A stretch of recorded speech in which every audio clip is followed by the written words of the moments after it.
南千岛群岛再引爆点，俄罗斯向日本下战书，美国真面目暴露，美日敢正面硬刚，中国第一个不答应。中美相比，中国最可靠。消息显示，俄罗斯计划在南千岛群岛增加51座军事基础设施。南千岛群岛是俄日争议岛屿，自二战后该岛是由俄罗斯实际控制的，日本没少表示不满。这一次，俄罗斯突然增兵南千岛群岛，有专家表示，俄罗斯是在试探美国对此的反应。值得一提，俄罗斯和日本近期就南千岛群岛加大了军事部署，多次启用战机宣示主权。日本光是拦截俄罗斯战机就高达35次。从这个角度来看，俄罗斯或许是就日本战机自卫队的拦截本国战机感到不满，所以才会突然翻脸，在南千岛群岛计划建立大量的军事设施，向日本下战书。目前，美国正在拉拢日本在这一地区企图发起大国的战略竞争。倘若俄罗斯把导弹等重要的武器部署在南千岛群岛上，这些武器的射程就可以覆盖日本的部分领土，在一定程度上便可对日本形成一种压制性的态势。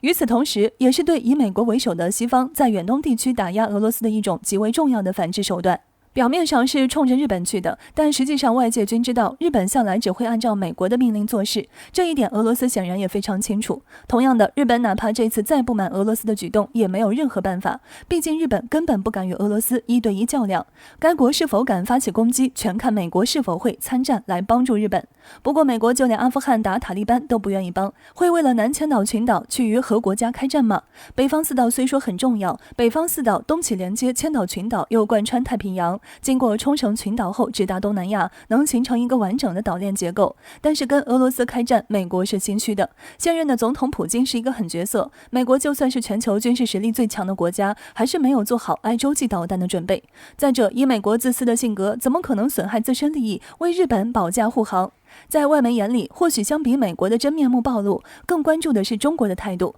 这次俄罗斯增兵南千岛群岛，中国就成了热点。在很多人关注中国什么反应时，有媒体透露，中国曾公然补刀美日，倾向俄罗斯。根据南华早报报道，外界发现中国表态站在俄罗斯一边，就这一说法经过证实后，竟发现被外媒曲解了。中方原话是，俄日岛屿争端问题是双方自身问题，需要他们自行解决。中国表示贯彻一贯主张，会尊重并且遵守世界反法西斯的胜利成果。也就是说，中方是站在中立的立场上。但有一说一，以中俄的关系，若美日敢于俄罗斯硬刚，中国第一个不答应。中立不代表会看着俄罗斯单打独斗。阿富汗战败，美军落荒而逃后竟自夸，俄罗斯一语戳破拜登骗局，欲隔空替中国出气，反华势力感到不安。我们的任务并不是建设阿富汗，我们在阿富汗唯一利益是防止美国遭到恐怖袭击。在近日的一次演讲中，拜登就阿富汗政府战败一事进行回应，称美国在阿富汗的目的已经达到。他支持美国在阿富汗的目的就是为了抓捕那些策划911恐怖袭击的人，让组织基地无法利用阿富汗在未来发动袭击。而现在美国的目的达到了。至于撤军给阿富汗造成混乱，拜登把责任甩锅给阿富汗政府，表示美国提供了他们所需的装备，支付了他们工资，美国给他们提供一切机会创造未来，但阿富汗政府的领导人却没能为自己人民的利益团结起来。至于撤军是早在特朗普时期就有的，美国不过是继承了前任总统与塔利班此前谈判时所达成的一项协议。众所周知，阿富汗政府是美国的傀儡，多年来美国不断向阿富汗提供武器装备和资金，就是为了在阿富汗打造一支现代化军队。退一步来说，就算撤军是继承上一任总统与塔利班之间的协议，但在美军撤军后短短的几周内，阿富汗就被塔利班攻占了，也足以说明这是五角大楼的失败，是美国的失败。此次俄罗斯外交部发言人扎哈罗娃直接驳斥了拜登的观点，对美国提出在阿富汗的目标表示怀疑，并且透露了北约领导的国际安全援助部队最开始的目标是确保喀布尔和周边地区的安全，但是联合国安理会却在随后决定扩大范围至阿富汗全境。不仅如此，北约还在阿富汗增加了驻军人数，此举就是希望阿富汗能够遏制塔利班的行动，让阿富汗人有更多的时间控制该国。单凭这点，美国提出的所谓目的达到了这一说法就不足以让人信服。想来也是，美国在阿富汗身上耗费了这么多的心血，仅半个月不到就打水漂了。为了保持世界霸权的颜面，拜登只能想尽办法让外界相信美国是在阿富汗战争中凯旋而归，而不是落荒而逃。综合上述所说，也就不难看出为什么拜登将一系列责任都甩锅给阿富汗政府了。不过俄罗斯可没打算给拜登留情面，一语戳破其骗局。这下全世界人都看清美国的嘴脸了，包括反华势力。现在的反华势力可谓是非常不安。这段时间跟着美国没少与中国叫板，南海、台海等多个地区局势日益紧张，早就引起了解放军的不满。现在阿富汗的例子摆在眼前，难保他们不会变成下一个被抛弃的阿富汗。再者，俄罗斯公然拆穿美国，就如中国人所言，此举相当于隔空喊话中国，亦有替中国出气的态势。若继续针对中国，未来俄罗斯或许不会袖手旁观。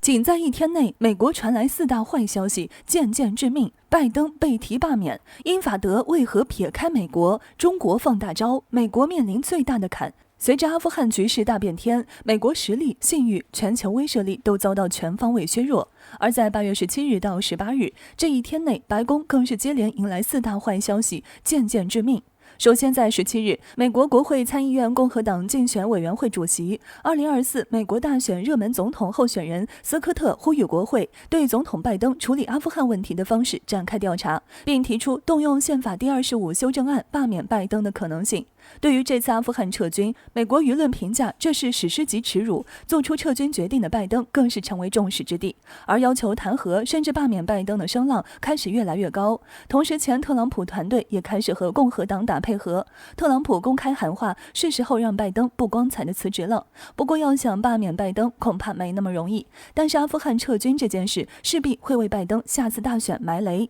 第二件事是，英国首相办公室发布一份不寻常的声明，正考虑尽快举行 G7 领导人线上峰会，讨论阿富汗局势。而后，英国首相约翰逊还和法国总统马克龙、德国总理默克尔陆续通话，撇开了美国。西方舆论普遍指责拜登撤军的决定，美军撤军制造了更多难民，而欧洲可能又要面临区域安全问题和难民危机。欧洲自然没有好脸色。对此，捷克总统米洛什泽曼批评美国撤军行为就是懦弱，丢失了世界领袖的威望。不过，英法德3国可不止这一点撇开美国。及第三件事，在17日，美国财政部最新公布的国际资本流动报告显示，中国在6月所持美债连续4个月下降，分别减持38亿、43亿、177亿、165亿美债，这是自2016年来出现最大连续抛售幅度。除了中国，还有德国、英国、法国、加拿大、瑞士等数十个国家陆续减持。现在美国到处都在印钞，债务也无处不在，这都会让美债经济和美元付出代价。中国甚至可能放大招。而俄媒 RT 和美媒林对冲网站都认为，美国国债隐形违约风险增加，包括中国在内的全球央行投资者可能会清零美债。最后，除了经济问题，疫情才是美国面临的最大的坎之一。截止到8月18日7时，美国新冠累计确诊病例超3700万，仅过去1周，美国新增100万例确诊，基本上已经打算躺平了。毕竟对美国精英阶层而言，生命诚可贵，资本价更高。从中也可以看出，美国霸权是否依然牢固，我们不得而知。但能肯定的是，美国正难以避免地逐渐走向衰落。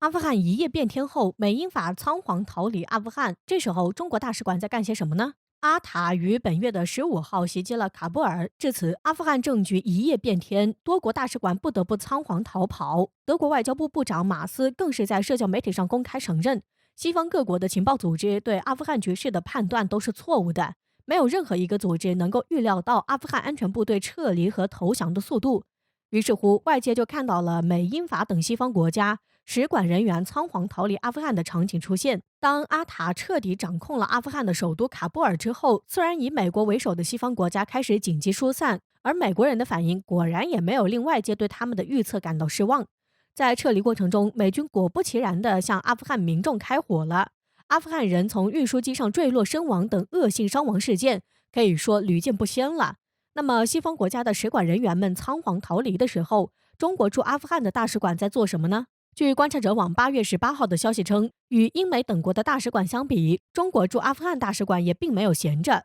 但中方使馆的工作人员主要忙2件事：种菜、养家禽。没错，在西方各个大使馆仓皇撤回本国的时候，中国驻阿富汗大使及使馆人员并没有撤走，而是坚守岗位。只不过大使馆占地面积大，面积达 1.5 万平方米，所以工作人员也没有闲着。不得不说，中美使馆对于阿富汗一夜变天这件事的反应，在这其中可以说是高下立判。该消息在外网上发酵了一段时间后，就连国际网友都忍不住评论称，不愧是中国，几千年来农业社会的血液已经刻入到基因当中。那么在这么多国家的使馆中，为什么美英法慌忙逃窜？中国就能处乱不惊，还淡定自若的种菜呢？事实上，原因很简单，归根结底，美国才是阿富汗战争的发起者，而不是阿塔。而英国、法国是美国的追随者，那美国走了，他俩自然也得赶紧跑。在美国的领导下，美英法这三国同阿塔打了整整20年，现在阿塔取得了最后胜利，他们怎能不害怕？怎么敢不逃跑？而中国还能安然自如地种菜，自然是因为中国从来不是侵略者，而是中国一贯奉行互惠互利、相互尊重的外交政策。无论阿富汗是阿塔还是阿富汗政府掌管，我们首先是阿富汗人民的朋友。虽然当前中国的国力已经位居世界第2，但我们从来不用军事手段威胁他人。反观美英法，为了自身利益，动辄发动对外战争，阿富汗、越南、叙利亚等国，皆是因为美国的私欲而陷入战火之中。